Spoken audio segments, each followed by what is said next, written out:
अगर आप भी चाहते हैं नए वीडियो एवं नए ऑडियो देखने एवं सुनने के लिए तो हमारे गोल्ड स्टूडियो चैनल को सब्सक्राइब जरूर करें एवं बेल आइकन दबाना ना भूलें।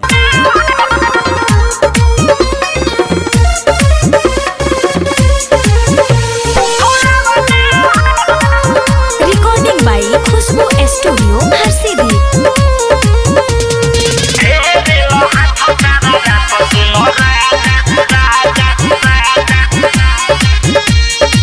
दुखे बदन तोहर भरे नहीं मन काहे बुझेला हमके खेलावा ना हो। दुखे बदन तोहर भरे नहीं मन काहे बुझेला हमके खेलावा ना हो। फेरेला हाथ सारा रात सुन राजा दिने दिने बढ़ता फूलावा ना हो। फेरेला हाथ सारा रात सुन राजा दिने दिने बढ़ता फूलावा ना हो।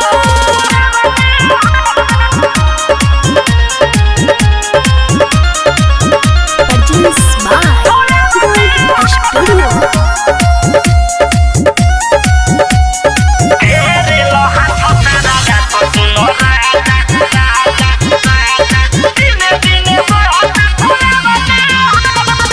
जहिया से गवाना ले आइल बड़ो सफा राजा खुआइल बड़ो। धरो ना दम राजा मारो ना रोज मजा तोहरे हतबो पागल आइल बड़ो। ए राजा जहिया से गवाना ले आइल बड़ो सफा राजा खुआइल बड़ो। धरो ना दम राजा मारो ना रोज मजा तोहरे हतबो पागल आइल बड़ो। फेकता दाह नहीं छोड़ेला तू बाह खाली डालेला चुलिया में लावा ना हो। फेरेला हाथ सारा रात सुन राजा दिने दिने बढ़ता फूलावा ना हो। फेरेला हाथ सारा रात सुन राजा दिने दिने बढ़ता फूलावा ना हो। Recording by Khushboo studio Harsiddhi.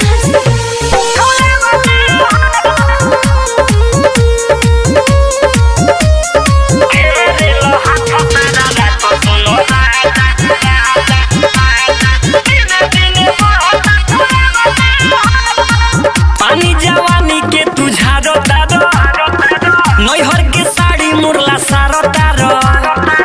आलो गोस्वामी सुर सनेही धके जो बन मोर गारो तारो।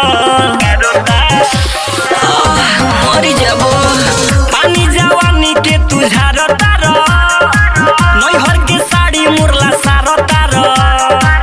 आलो गोस्वामी सुर सनेही धके जो बन मोर गारो तारो।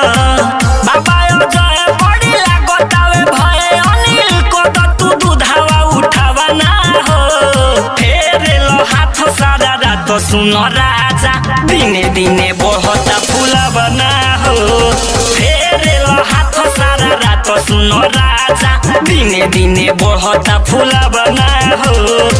दुखे बदन तोहर भरे नहीं मन काहे बुझेला हमके खेलावा ना हो। फेरेलो हाथ सारा रात सुन राजा दिने दिने बढ़ता फूलावा ना हो। फेरेलो हाथ सारा रात सुन राजा दिने दिने बढ़ता फूलावा ना हो। Recording by Khushboo